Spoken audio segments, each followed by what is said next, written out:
Սա հայերեն է։ Լրատվական ռադիոն ներկայացնում է։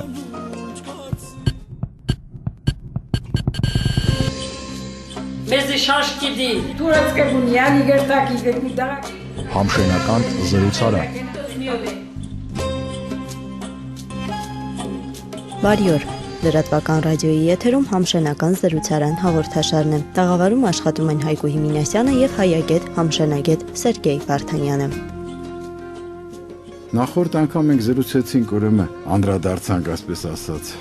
ծպտյալ հայերի խնդրին, նաև Ռուսաստանում հայերի ազգանունները փոխելու խնդրին, բայց այդ բոլորը բնականաբար Համշենի հետ առնչված։ Ասեմ, որ հենց այդ 40 դարի երկրամասի Աբխազիայի հայ համշենայությունը ինչպես է հայտնվել ծովի մյուս ափին։ Այդ մասին խոսենք, ուրեմն երբ որ 18-րդ դարում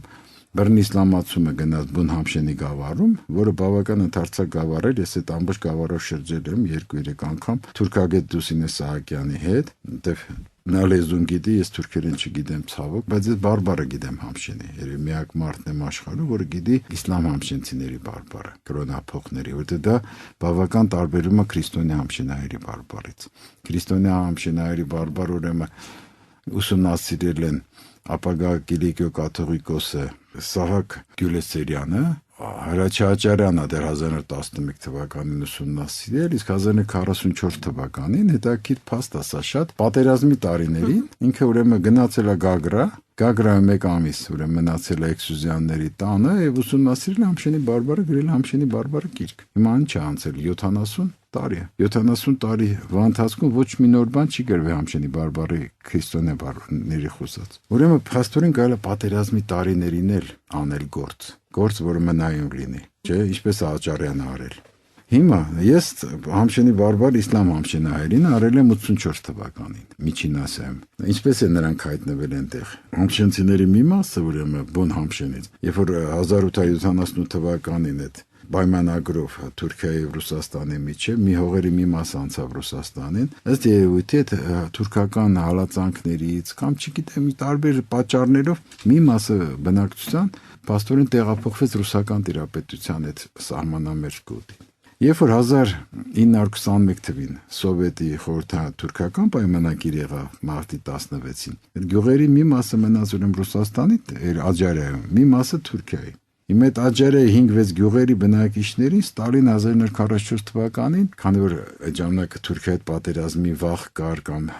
ծրագիր կար, մեսխեցի թուրքերին, այս համշենցիներին, քրդերին աքսորեց Միջին Ասիա, Ղազախստան, ես հանդիպել եմ այդ 3 ազգիներ, նույնիսկ չեչեններին, չէ, Չեչնիայից ասկսորեց, բոլոր նրանց, ովքեր որ հնարավոր է որ անցնեին թուրքերի կողմը։ Այդ վախը կար։ Նա մտածում էր, որ ասենք մեսխեցի թուրքերը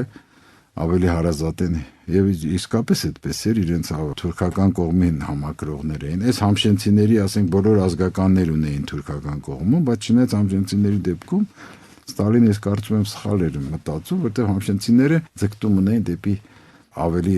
դեպի այս կողմ, ոչ թե դեպի թուրքական կողմը իմ ենթադրությամբ։ Ինչ որ այո, նա աքսորել էր, պետք կորել էր այդ հայերի։ Ես երբ որ համշենայերին ուսումնասիրում էի Աբխազիայի եւ Կրասնոդարի, այնտեղ ես իմացա, որ այդպիսի դեպք է եղել, բայց ոչ ոք հասցեն չգիտեր։ Ի վերջո պատահական, այսպես իմանալով, ձայն էի տվին բոլոր ծանոթներին, խնդրել էի որ լուր տան, եթե հանկարծ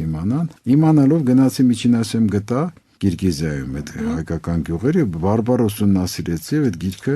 գրեցի, ես համասարանը հրատարակեց 2009-ին, կրոնափոխ համշենայերի բարբառը բանաստությունը երկարվեց այդ ուսումնասիրությունը։ Փաստորեն 2 ուսումնասիրություն կա բարբառը, մեկը Աճարյանին, նա քրիստոնյա համշենայր եւ իսլամ համշենայերինը սա է։ Բավական մեծ տարբերություն կա, ինչու ես բոլորը խոսեցի, որովհետեւ քրիստոնյա եւ իսլամ հայերի բարբառներում մեջ համշենցիների մեջ շատ մեծ տարբերություն կա։ Նույնիսկ իրար չեն հասկանում շատ անգամ։ Այդպիսի ժամանակը բան արունակ քրիստոնյաները մարդուն մաշտ են ասում, իրենք մարդ են ասում սովորական։ Եվ ձեզ ասեմ, որ շատ ընդհանրություններ ունեն մեր լեզվի այստեղի։ Եվ շատ բառեր ունեն, որ իրանք ավելի գերափարից է մնացել հին հայերենից։ Այդ խոսքս իսլամ համշենցիների մասն է, քրիստոնյաների մոտ էլ է այդպես։ Բայց տարբեր բառեր են մնացել։ Ուրեմն 18-րդ դարում այդ իսլամացման այդ ալիքի հետևանքով, երբ որ հայերը համշենցիները ծփռվեցին Տրապիզոնի վիլայեթով, 1890-ական թվականներին Աբդուլ Համիդի օրոք արդեն կոտորածներից շատերը ուր պիտի փախչեին։ Միակ ճանապարհը ծովի մյուս ափներ Ռուսաստան, Աբխազիա, Կրասնոդարի երկրամասի տարածքները, որտեղ էլ փախան, հաստատվեցին։ Դրանից առաջ արդեն այդ ձգտումը կար։ Եթե վերցնենք առաջի այդ համշենահայերի գյուղերը, Դինգինկան, Շապշուկանը դա 1870-ական թվականներին արդեն ռուսական էտապում կային։ Բայց եթե մի քիչ խորանանք, դրանք արդեն երևի համշենահայեր չէին կամ նրանց մեջ էլ կլինեին։ Դեռ 1790-ական թվականներին Անապայի մոտակայքում են եղել բնակավարներ, սրանք գուցե չերքեզահայեր են եղել, բայց օրինակ Նավարասիսկի հիմնադրումը, երբ որ կա Սերեբրյակով, երբ որ գրում է 1846 թվականին կարծեմ, նա նշում է, որ Տրապեզոնի կողմերից էլ եկան հայեր, որոնք բնակվեցին Նավարասիսկում, այսօրվա այդ հայտնի ծովափնյա Նավարասիսկ քաղաքում, այսինքն Նավարասիսկ քաղաքի հիմնադիրների մեջ էլ եղել են համշենցիներ, ծագումով էլ է խոսքը, ոչ բնկավարից։ Բացի այդ կողմի ժողովուրդը միշտ գալիս է Ռուսաստան հացթուխներ էին։ Ուրեմն համշենցիները շատ հայտնի, շատ տարօրինակ է ձեզ ասեմ։ Շատ հայտնի հացթուխներ էին։ Նույնիսկ Ռիգայում են եղել, ռուսական քաղաքներում 17-րդ դարի մասն է խոսքը։ 17-րդ դարի եւ 20-րդ դարի սկզբի ինչի է տարօրինակ, որտեվ իրանք ցորեն չեն, ցորեն չեն ուտում։ Այնտեղ եգիպտացորեն։ Ցորեն չի աճում, ոչ թե իրանք ցորենի հետ խռոված են, ասենք պրոբլեմ ունեն, այլ պարզապես այդ կլիմայում ցորեն չի աճում։ Այնտեղ աճում է եգիպտացորեն, որի անունը լազուտ է։ Այդ լազուտի հացն են իրանք անում, բայց իրենք ուրեմն ցորենի ամենալավագույն հացթուխներն էին, այդ հրուշակագործները նաև համարվում ամբողջ Ռուսաստանում եւ Եվրոպայում։ Օրինակ նույնիսկ այդ համշենի գյուղացիները գնում են Լեհաստանում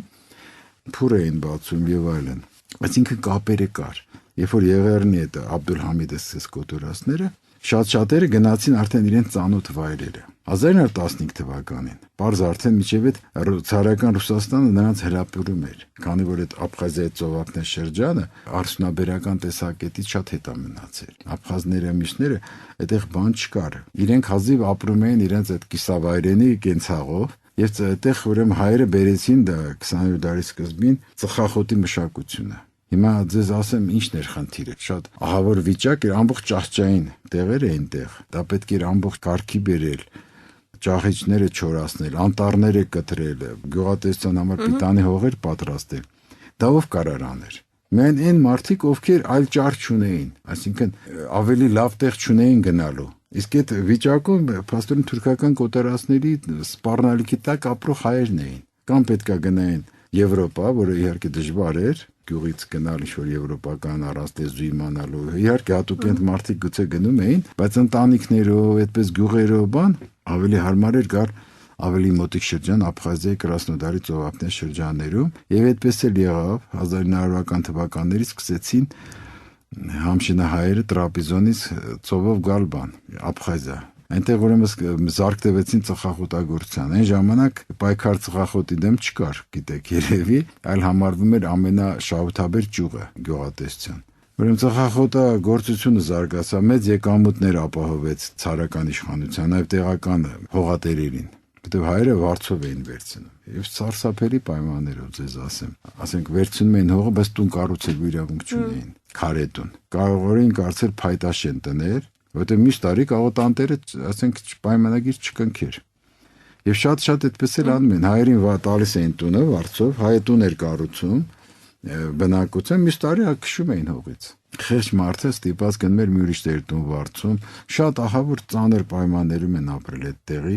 նույնիսկ մենք թուրքերին ենք անդադ հիշում։ Անկեղծ ասեմ, մենք մեր պատմությունը չգիտենք։ Երևի աշխարհի երևի ուրիշ ժողովուրդներ էլ կան, չգիտեմ, այդ բոլոր ժողովուրդներին չեմ ուսումնասիրել։ Կարծում եմ, բայց այն քիչ ժողովուրդներից են, որ իր պատմությունը չգիտի։